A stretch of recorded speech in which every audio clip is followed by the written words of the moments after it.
إن الحمد لله نحمده ونستعينه ونستغفره ونعوذ بالله من شرور أنفسنا ومن سيئات أعمالنا من يهده الله فلا مضل له ومن يضلل فلا هادي له وأشهد أن لا إله إلا الله وحده لا شريك له وأشهد أن محمدًا عبده ورسوله أما بعد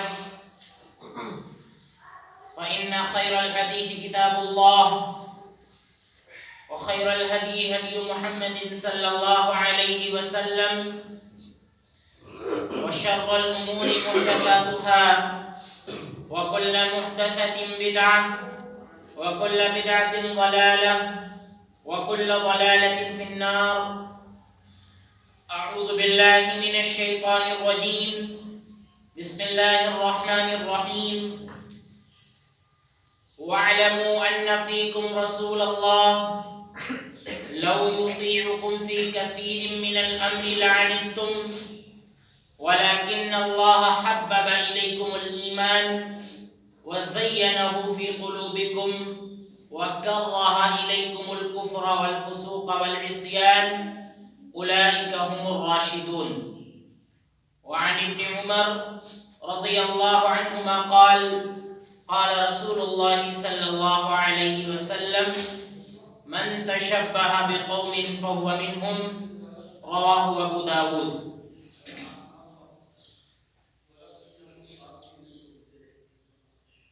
محترم اسلامی و دینی بھائیوں،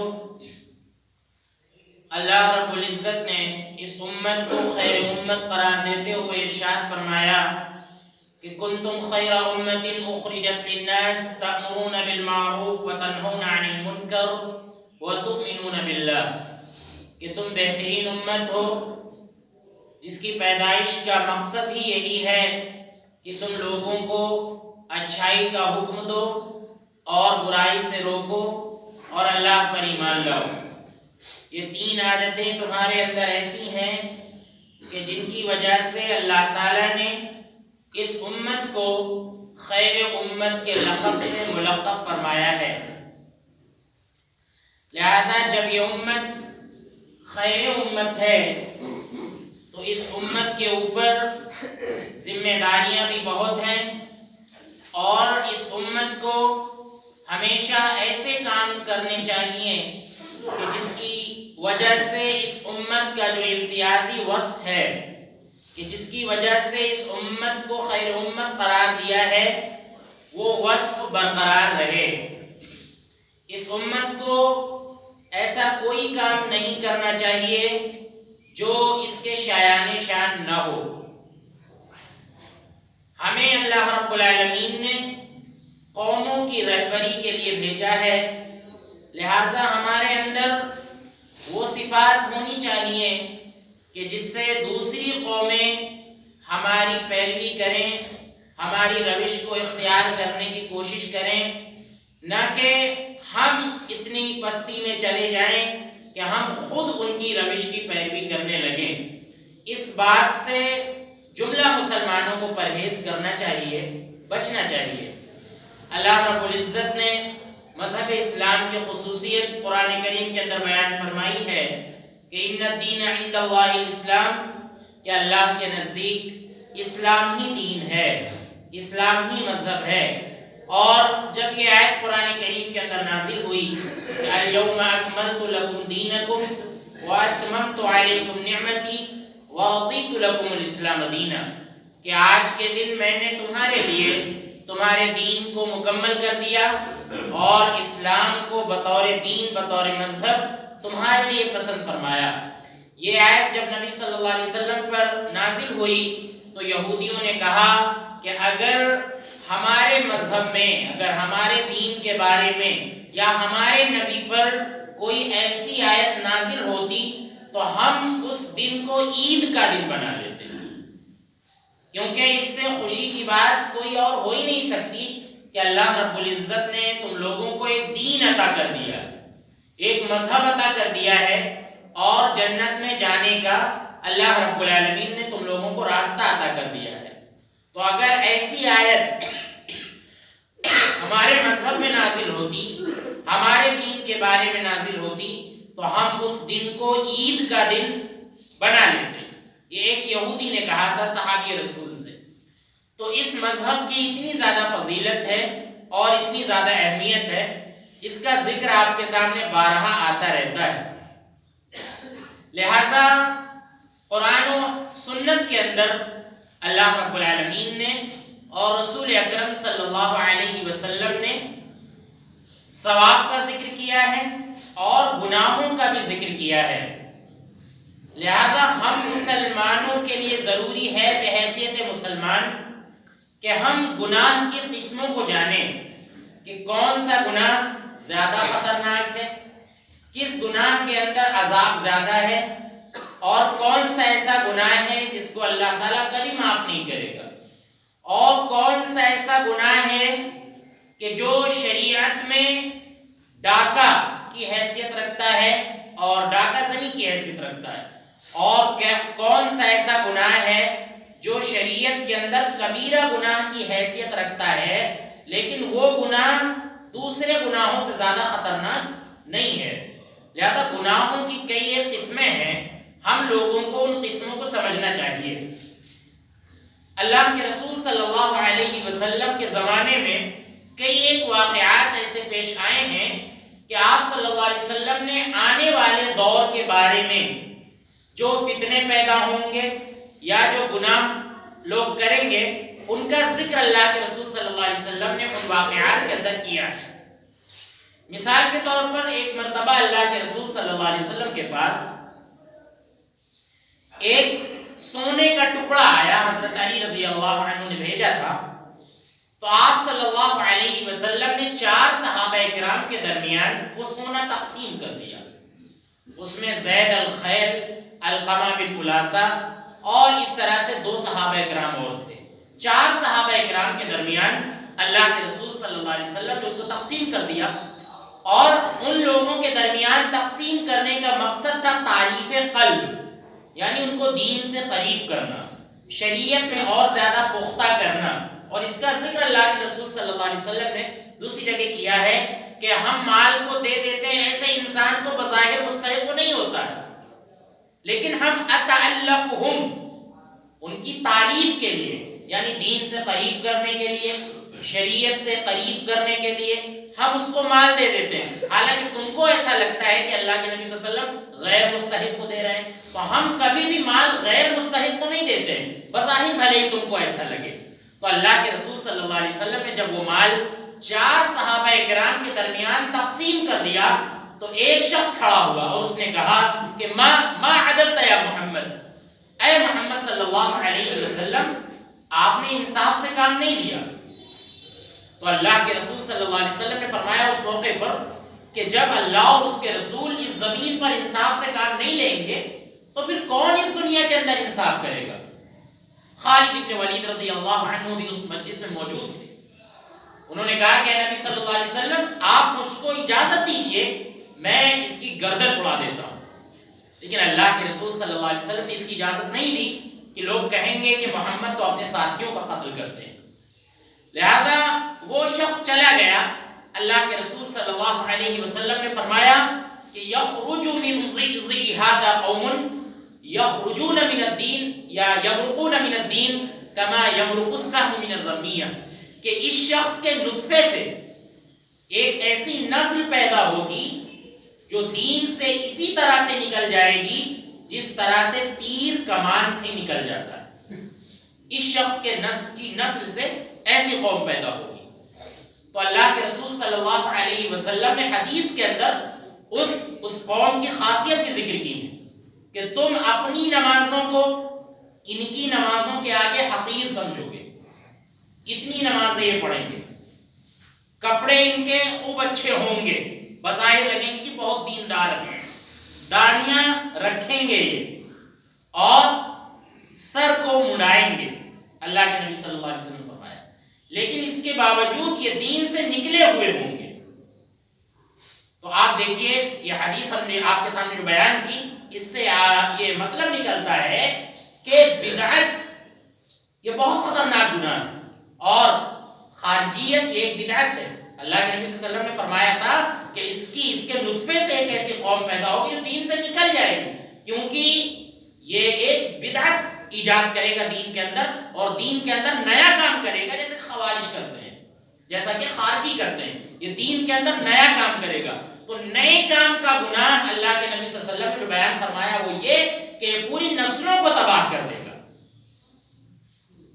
بظاہر دیندار معلوم ہوں گے، تم اپنی نمازوں کو ان کی نمازوں کے آگے حقیر سمجھو گے۔ یتلون کتاب اللہ، اللہ کی کتاب کی خوب تلاوت کریں گے، لیکن لا یجاوز حناجرہم، لیکن یہ قرآن ان کے حلق سے نیچے نہیں اترے گا۔ تو یہ خارجی ہوں گے، بدعتی ہوں گے۔ اور اللہ کے نبی صلی اللہ علیہ وسلم نے اپنی اس پیشگی گوئی میں بدعت کی خطرناکی کو بیان کیا ہے کہ بدعت ہے جو اتنا خطرناک گناہ ہے۔ وہیں اللہ کے رسول صلی اللہ علیہ وسلم کے پاس ایک دوسرا واقعہ ہے۔ اللہ کے نبی صلی اللہ علیہ وسلم کے پاس ایک عورت کو لایا گیا، اس عورت سے گناہ سرزد ہو گیا، تو اللہ کے رسول صلی اللہ علیہ وسلم نے اس کو رجم کرنے کا حکم دیا، لہذا اس کو رجم کرنے کا حکم دیا، اس کی موت ہو گئی، اور آپ صلی اللہ علیہ وسلم نے اس کی نماز جنازہ بھی پڑھائی، آپ ہی نے پڑھائی۔ تو حضرت عمر رضی اللہ عنہ بول پڑے کہ اے نبی صلی اللہ علیہ وسلم، اس نے اتنا خطرناک گناہ کیا ہے اور آپ اس کی نماز جنازہ پڑھانے جا رہے ہیں۔ اللہ کے نبی صلی اللہ علیہ وسلم نے اس موقع پر فرمایا تھا کہ لقد تابت توبۃ لو قسمت بین 70 من اہل المدینہ لوسعتهم، کہ اس عورت نے ایسی توبہ کر لی ہے کہ اگر مدینے کے 70 لوگوں میں وہ توبہ بانٹ دی جائے تو اللہ تعالیٰ ان 70 لوگوں کو معاف کر دے گا۔ تو اس عورت نے توبہ کر لی ہے، تو اللہ کے رسول صلی اللہ علیہ وسلم نے اس موقع پر یہ بھی کہا تھا حضرت عمر رضی اللہ عنہ سے کہ وَهَلْ وَجَدْتَ أَفْضَلَ مِنْ أَنْ جَادَتْ بِنَفْسِهَا لِلَّهِ، اے عمر، کیا اس سے افضل بھی کوئی انسان ہو سکتا ہے، کوئی شخص ہو سکتا ہے کہ اس عورت نے اپنے آپ کو خود اللہ کے لیے پیش کر دیا ہو اور سزا کے لیے پیش کر دیا ہو؟ بڑا لمبا واقعہ ہے اس کا کہ یہ عورت، اس سے ایک بچہ بھی پیدا ہوا، وہ بچہ لے کر آئی، اس کو گناہ کا احساس ہوا۔ اللہ کے رسول صلی اللہ علیہ وسلم نے کہا کہ ابھی اگر تم کو اس گناہ کی سزا دے دی گئی تو اس بچے کی پرورش کون کرے گا؟ اس کے بعد جب وہ بچہ بڑا ہو گیا تو روٹی کا ٹکڑا لے کر آئی اللہ کے نبی صلی اللہ علیہ وسلم کے پاس اور کہنے لگی کہ اے نبی صلی اللہ علیہ وسلم، اب یہ میرا بچہ کھانے کی عمر کو پہنچ چکا ہے، اب یہ کچھ کھا سکتا ہے، کوئی اس کی پرورش کر سکتا ہے، اے نبی صلی اللہ علیہ وسلم مجھ کو میرے گناہ کی سزا دے دیجئے دنیا میں تاکہ اللہ تعالیٰ مجھ کو معاف کر دے۔ پھر اللہ کے رسول صلی اللہ علیہ وسلم نے اس کو رجم کیا، اور اسی میں حضرت عمر رضی اللہ عنہ نے کہا تھا کہ اے نبی صلی اللہ علیہ وسلم، آپ ایسی عورت کی نماز جنازہ پڑھا رہے ہیں کہ جس نے اتنا بڑا گناہ کیا ہے اور اس سے ایک بچہ بھی وجود میں آ گیا ہے۔ اللہ کے نبی صلی اللہ علیہ وسلم نے فرمایا کہ اس نے گناہ تو ضرور بڑا کیا ہے، لیکن اس نے توبہ بھی ایسی کی ہے کہ اگر 70 لوگوں میں اس کی توبہ بانٹ دی جائے تو اللہ تعالیٰ ان 70 لوگوں کی مغفرت فرما دے گا۔ تو یہ کبیرہ گناہ ہے۔ آپ دیکھیے یہاں اللہ کے نبی صلی اللہ علیہ وسلم نے اس عورت کی تعریف کی، گناہ کے باوجود اس کی نماز جنازہ بھی پڑھائی، لیکن وہاں وہ شخص بدعتی تھا، اللہ کے نبی صلی اللہ علیہ وسلم نے بد دعا دے کر اس کو جانے دیا۔ تو اندازہ لگائیے کہ وہ بدعت ہے اور یہ کبیرہ گناہ ہے۔ پتہ یہ چلا کہ بدعت دین کے اندر نیا کام، خارجیت یا کوئی اور بھی بدعت، یہ کبیرہ گناہ سے بھی زیادہ خطرناک ہوتی ہے۔ کیوں؟ کیونکہ اللہ کے نبی صلی اللہ علیہ وسلم سے ایک مرتبہ پوچھا گیا کہ اے نبی صلی اللہ علیہ وسلم گناہ کیا ہے؟ تو آپ صلی اللہ علیہ وسلم نے فرمایا کہ اذا حاک فی نفسک شیء فدعہ، جب تمہارے دل میں کوئی چیز کھٹکے، فدعہ، تو اس کو چھوڑ دو، یہ گناہ ہے۔ اللہ کے نبی صلی اللہ علیہ وسلم نے اور فرمایا کہ وَكَرِهْتَ أَن يَطَّلِعَ عَلَيْهِ النَّاسِ، اور تمہیں اس بات کا خدشہ لاحق ہو کہ لوگ جان جائیں گے، دل میں کھٹک پیدا ہو تو سمجھ جاؤ کہ وہ گناہ ہے، اس کو چھوڑ دو۔ آپ صلی اللہ علیہ وسلم نے یہ گناہ کی تعریف کی ایک عام سی تعریف۔ تو تو آپ دیکھیے گناہ ہے تو گناہ کی کھٹک انسان کے دل میں پیدا ہوتی ہے.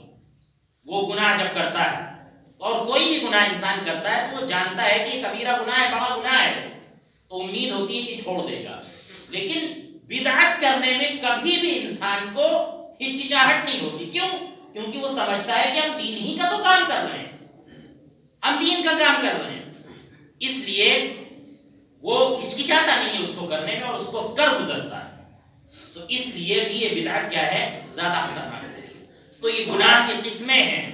موضوع آج کا ہمارا جو ہے وہ یہ کہ گناہ کی قسمیں کیا ہیں, کون سا گناہ زیادہ خطرناک ہے. تو ابھی آپ نے سمجھا کہ ایک گناہ ہے بدعت جس کی خطرناکی اللہ کے نبی صلی اللہ علیہ وسلم نے حدیث کے اندر ذکر کی ہے. ایک گناہ ہے زنا جس کی خطرناکی کا بھی ذکر اللہ کے نبی صلی اللہ علیہ وسلم نے ذکر کیا اس حدیث کے اندر, اور اس کو رجم کیا گیا اس گناہ کی وجہ سے. لیکن اس عورت نے سچی توبہ کی اور اللہ کے رسول صلی اللہ علیہ وسلم نے اس کی نماز جنازہ بھی پڑھائی. تو یہ گناہ کی دو قسمیں آپ کے سامنے آ گئی. گناہ کی ایک قسم ہے جس کو ہمیں آج کے خطبے بیان کرنا ہے, وہ مشابہت ہے. مشابہت گناہ کی ایک تیسری قسم ہے جو مشابہت کی وجہ سے وجود میں آتا ہے. یعنی ہم غیروں جیسا کام کریں, غیر مسلموں جیسا کام کریں, یا غیروں کی شریعت جیسا کام ہم کریں. یہ کیا ہے؟ مشابہت ہے. اس کا بھی بڑا گناہ ہے, جیسا کہ اللہ کے رسول صلی اللہ علیہ وسلم نے فرمایا. ابن عمر رضی اللہ عنہ حدیث کے راوی ہیں, من تشبہ بقوم فہو منہم, کہ جس نے جس قوم کی مشابہت اختیار کی فہو منہم, تو وہ انہی میں سے ہے. یعنی اس کا حشر انہی لوگوں کے ساتھ ہوگا, انہی قوموں کے ساتھ ہوگا جن قوموں کی طرح اس نے عمل کیا ہے. تو اس حدیث کا مطلب ہم کو سمجھنا چاہیے. اس حدیث کے مطلب کو سمجھنے میں لوگ افراط و تفریط کا شکار ہوئے ہیں. کچھ لوگوں نے تو یہ کہہ دیا کہ غیر مسلم کچھ بھی کریں, دین اور دنیا کا کوئی بھی کام کریں, وہ کام ہم کو نہیں کرنا ہے. کچھ لوگوں نے تو بہت بڑا مطلب اس کا سمجھ لیا اور بہت آگے تک نکل گئے. حالانکہ اللہ کے رسول صلی اللہ علیہ وسلم کا جو منشا ہے, جو آپ کا مطلوب ہے, آپ کہنا کیا چاہ رہے ہیں اس حدیث میں, وہ ہم کو سمجھنا چاہیے کہ مشابہت کیا ہے, غیر مسلموں کا کون سا کام ہے, غیر شریعت, جو غیر مسلموں کی شریعت ہے ان میں سے کون سا کام ہے جو ہم کو نہیں کرنا ہے. تو آپ دیکھیں جن لوگوں نے کہا کہ ہر وہ کام نہیں کرنا چاہیے ہم کو جو غیر مسلم کرتے ہیں, انہوں نے بہت پہلے سے ہم سنتے چلے آئے ہیں, اب تو خیر وہ ختم ہو گیا, کہ پینٹ شرٹ نہیں پہننا چاہیے کیونکہ وہ غیر مسلم پہنتے ہیں. اور اسی طرح کئی ایک لباس کے بارے میں یہ لوگوں نے باضابطہ مسئلہ بیان کیا, فتویٰ دیا کہ کیونکہ غیر مسلموں کا یہ لباس ہے وہ پہنتے ہیں, اس لیے مسلمانوں کے لباس نہیں پہننا چاہیے. اس طرح کی بات ہے. حالانکہ حدیث کا یہ مطلب ہرگز نہیں. حدیث کا مطلب یہ ہے کہ غیر قوموں کا جو خاص شعار بن چکا ہے, جو ان کی عادت بن چکی ہے, جس سے وہ پہچانی جاتی ہے وہ قوم, وہ کام مسلمانوں کو نہیں کرنا ہے. مثال کے طور پر اللہ رب العزت نے اور اللہ کے رسول صلی اللہ علیہ وسلم نے ہمیں 2 تہوار عطا کیے ہیں, ان کے علاوہ ہمارا کوئی تیسرا تہوار نہیں ہے. لہٰذا اب ہم کو غیر مسلموں کی شریعت پسند آئے یا ان کے تہوار پسند آئے, ان میں ہم شریک ہونے لگیں, اپنے تہواروں میں اگر وہ کوئی خاص کام کر رہے ہیں ہم وہ کام کرنے لگیں, تو یہ کیا ہے, یہ ان کی مشابہت ہم اختیار کر رہے ہیں اور ان کے دین, ان کے تہوار, ان کی شریعت کو ہم پسند کر رہے ہیں. لہذا کوئی بھی موقع ہو, اگر ہم دیکھیں کہ ان کے یہاں خاص کام ہو رہا ہے کسی موقع پر, کسی تہوار کے موقع پر, لہذا وہ کام مسلمانوں کو بالکل نہیں کرنا چاہیے. مثال کے طور پر پتنگ بازی, پتنگ یوں ہی ہم اس کو بہتر نہیں سمجھتے ہیں اور سب لوگ یہ سمجھتے ہیں کہ اس کے نقصانات ہیں, اس میں فائدہ کچھ نہیں ہے. کتنی موتیں ہوئی اس میں, بہت سی خرابیاں لازم آتی ہیں پتنگ بازی سے. اب اگر یہ کسی تہوار سے جڑ جائے غیر مسلم کے, کہ ان کا کوئی خاص تہوار ہے اور اس میں پتنگ اڑائی جاتی ہے, تو اس موقع پر تو ہم کو بالکل بھی پتنگ نہیں اڑانی چاہیے. کیوں؟ کیونکہ غیر مسلموں کا یہ شعار ہے کہ اپنے تہوار کے موقع پر وہ پتنگ اڑاتے ہیں, لہذا ہم اس میں شرکت کر رہے ہیں. اور بہرحال یہ پتنگ بازی یوں بھی کوئی اچھا کھیل نہیں ہے. اس کے علاوہ اور بھی جو تہوار ہیں ان کے اگر وہ ہم کو پسند آ رہے ہیں اور ہم ان میں شرکت کر رہے ہیں, لہٰذا یہ ان کی مشابہت ہے، ان کے تہوار کو پسند کرنا ہے اور ان میں شریک ہونا ہے۔ اور لباس میں بھی مشابہت ہوتی ہے، مثال کے طور پر کسی غیر مسلم قوم کا کوئی خاص شعار بن چکا ہے، جیسا کہ آپ جانتے ہیں کہ کئی ایک لباس ہیں جو ان کے یہاں سادھو سنتوں کے ساتھ خاص ہیں، کئی ایک رنگ ہیں جو ان کے پوروجوں کے ساتھ خاص ہیں، وہ آج بھی اس کو پہن رہے ہیں۔ اگر مسلمان اس انداز کا لباس پہنے جو ان کی خاص علامت بن چکی ہے، حالانکہ پینٹ شرٹ ان کی خاص علامت نہیں ہے، یہ ان کی خاص علامت نہیں ہے، اور بھی بہت سے لباس غیر مسلم بھی پہنتے ہیں، مسلمان بھی پہنتے ہیں، لیکن غیر مسلموں کی خاص علامت وہ نہیں ہے۔ تو ان کی اگر کوئی خاص نشانی بن چکی ہے، خاص علامت بن چکی ہے، جیسا کہ ایک قوم ہمارے یہاں غیر مسلم وہ خاص انداز کی پگڑی باندھتی ہے، خاص انداز سے وہ صافہ باندھتے ہیں، غیر مسلم ہیں، لہذا اس انداز ان کی نقل کرتے ہوئے اگر اس انداز کی پگڑی، اس انداز کا صافہ ہم بھی باندھنے لگے تو یہ غلط ہو جائے گا۔ تو اس طرح سے ان کی شریعت میں جو خاص کام ہو رہا ہے اور اس کو ہم پسند کرنے لگے تو یہ ہے مشابہت، چاہے وہ لباس میں ہو، چاہے وہ کھانے پینے میں ہو، یا اسی طرح سے ان کے تہوار میں ہو، لہذا یہ کیا ہے، ناجائز ہے۔ تو یہ بھی بڑا خطرناک گناہ ہے جو مشابہت کی وجہ سے وجود میں آتا ہے، لہذا اس گناہ سے بھی ہم کو بچنا چاہیے، پرہیز کرنا چاہیے۔ اور ہم دیکھتے ہیں کہ آج ہم دیکھتے ہیں آج کل کے دور میں کہ یہ ایسا بہت ہو رہا ہے، یہ کام ہمارے مسلمان بھائی بہت کرتے ہیں اور اس میں بڑھ چڑھ کر حصہ لیتے ہیں، لہذا ایسے گناہوں سے اور گناہوں کی ان قسموں سے ہم کو پرہیز کرنا چاہیے۔ تو آپ کے سامنے گناہوں کی کیا ہے، 3 قسمیں آ گئی۔ ایک گناہ ہے بدعت، ایک گناہ ہے کبیرہ گناہ جیسا کہ زنا جیسا گناہ، اور ایک گناہ کیا ہے، مشابہت کی وجہ سے سامنے آتا ہے۔ اور اسی طرح سے اور بھی بہت سے گناہ ہیں، چوری ہے، یہ بھی کیا ہے، بڑا کبیرہ گناہ ہے، اللہ رب العزت نے اس کا ذکر قرآن کریم کے اندر کیا ہے۔ اس کے علاوہ اور بھی بہت سے گناہ ہیں جن کو غیبت ہے، چغلخوری ہے، جن کا تعلق حقوق سے ہے، معاملات سے ہے، لہذا ان گناہوں سے بھی ہم کو بچنا چاہیے۔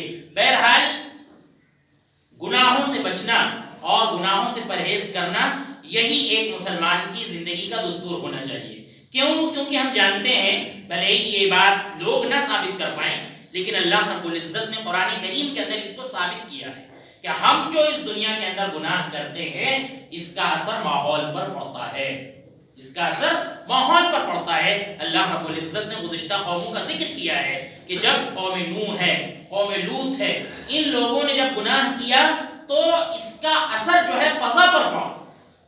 اللہ رب العزت نے ان کے گناہوں کی بدولت ایسا طوفان بھیجا، ایسی ہوائیں بھیجی کہ جنہوں نے لوگوں کی گردنیں اکھاڑ کر رکھی اور جنہوں نے پورے کے پورے گھر تہس نہس کر دی، فصلیں برباد ہو گئی، کھیتیاں برباد ہو گئی۔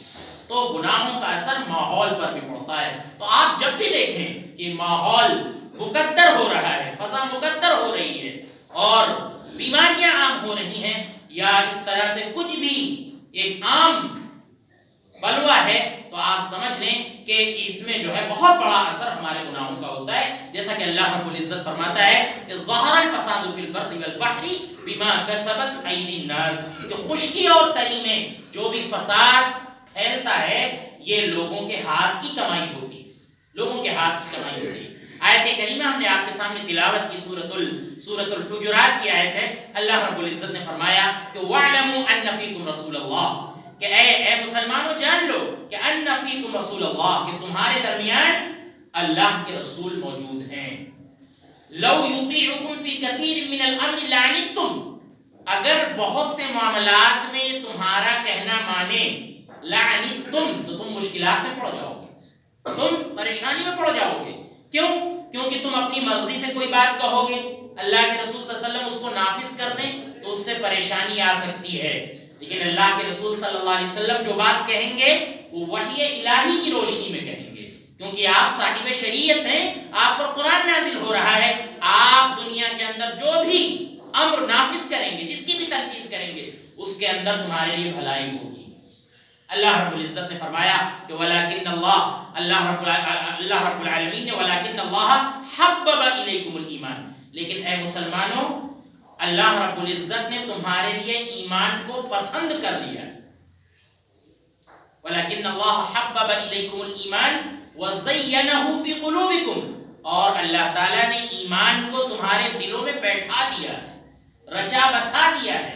وَكَرَّهَ إِلَيْكُمُ الْكُفْرَ، اور اللہ تعالیٰ نے تمہارے لیے کفر کو ناپسند کیا ہے، وَالْفُسُوقَ، نافرمانی کو ناپسند کیا ہے، وَالْعِصْيَانَ، اور سرکشی کو اللہ رب العالمین نے ناپسند کیا ہے۔ تو اللہ رب العزت نے صحابہ کرام کے لیے بالخصوص اور بالعموم تمام مسلمانوں کے لیے اس بات کو ناپسند کیا ہے۔ اللہ رب العزت نے ہمارے دلوں میں ایمان کو بیٹھا دیا ہے اور مذہب کو بیٹھا دیا ہے، لہذا اس کا تقاضا ہے کہ ہمیں اپنا مذہب پیارا ہونا چاہیے، محبوب ہونا چاہیے، اور مذہب کی ہر بات پر عمل ہونا چاہیے، اور یہ سمجھنا چاہیے کہ مذہب پر عمل کر کے ہی ہم سب دنیا کے اندر کامیاب ہو سکتے ہیں، اور آخرت میں بھی اللہ رب العزت ہم کو کامیابی عطا فرما سکتا ہے۔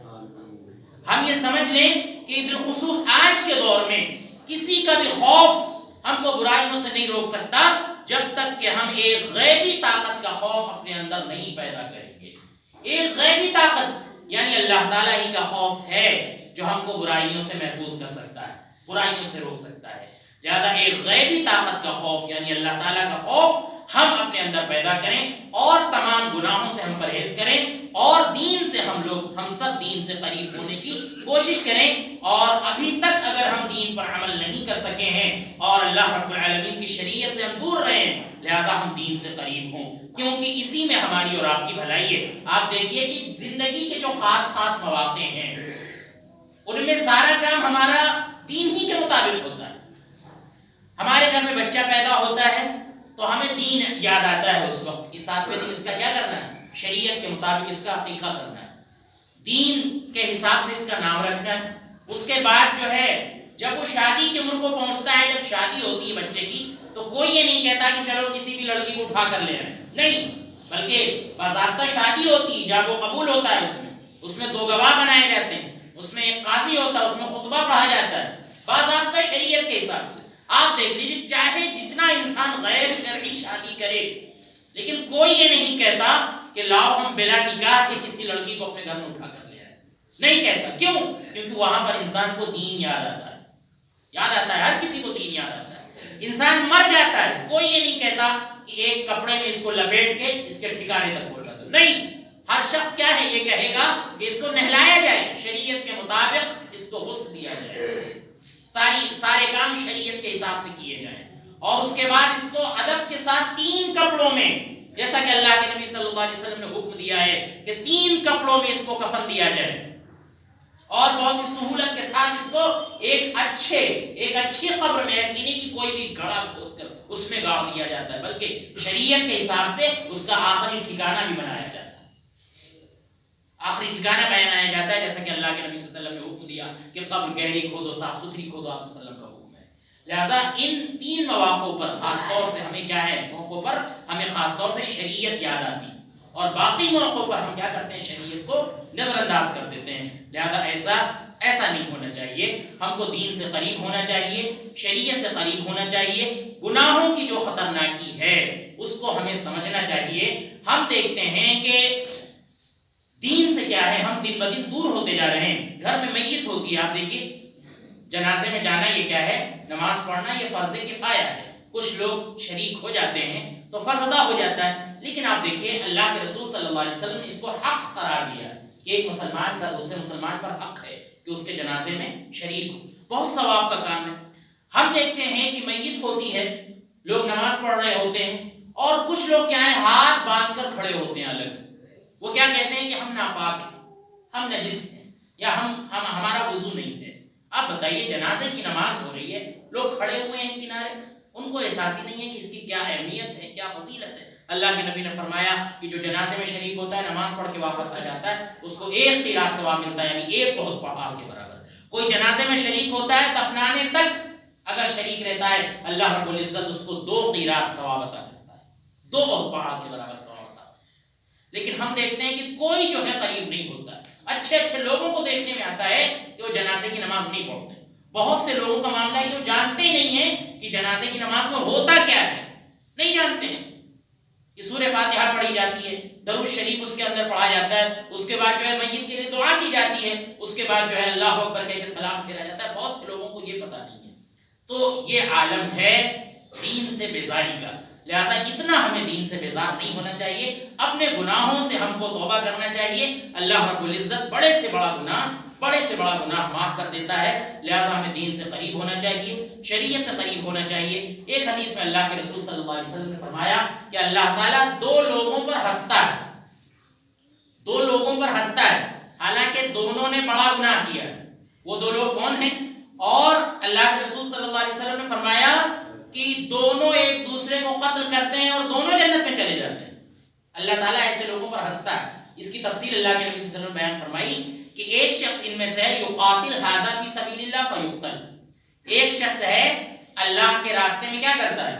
جہاد کرتا ہے, اور وہ کیا ہوتا ہے؟ شہید کر دیا جاتا ہے. تو وہ کہاں چلا گیا؟ جنت میں چلا گیا. اللہ تعالیٰ نے اس کے گناہ کو کیا کر دیا؟ معاف کر دیا. اب یہ جو قاتل ہے جس نے اس کو قتل کیا تھا, یہ دنیا میں زندہ ہے. اللہ تعالیٰ نے اس کو توفیق دی, فیسلم, یہ بھی کیا ہو گیا؟ مسلمان ہو گیا. فیستشہد, اور اس کو بھی شہید کر دیا گیا. تو یہ بھی کہاں چلا گیا؟ یہ بھی جنت میں چلا گیا. قاتل اور مقتول دونوں جنت میں چلے گئے. پتہ یہ چلا کہ قتل جیسے گناہ کو بھی اللہ تعالیٰ کیا کرتا ہے؟ معاف کر دیتا ہے. تو زندگی یہ بہت بڑی نعمت ہے. گناہ کے بعد ہم دنیا کے اندر زندہ ہیں, یہ اللہ کی بہت بڑی نعمت ہے. لہٰذا ہم کتنا بھی بڑا گناہ ہم سے سرزد ہوا ہو, توبہ کریں, معافی مانگیں اللہ سے, اور اپنے دین سے, اپنے شریعت سے قریب ہوں. اور یہ جو گناہوں کی ہم نے آج کے خطبے میں قسمیں ذکر کی ہیں, ان گناہوں کی قسموں سے بچنا ہم سب کے لیے ضروری ہے.